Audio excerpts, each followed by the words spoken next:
Una guerriera,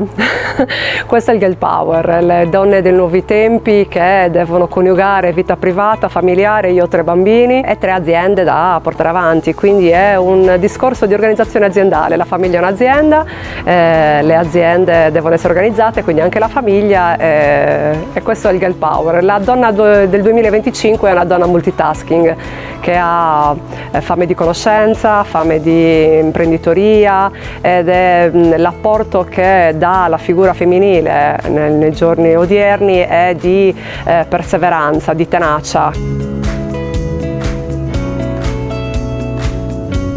Viviamo in un paradiso imprenditorialmente, culturalmente e climaticamente. È un paradiso perché se una persona è intraprendente e ha voglia di fare, il territorio e le persone e sei aperto alle possibilità che ti arrivano ogni giorno e quindi oggi mi trovo a gestire 2 ristoranti, uno era stagionale, sta diventando una gestione annuale e quindi lì è una questione di capacità di guardarsi oltre, di spingersi sempre a livelli successivi.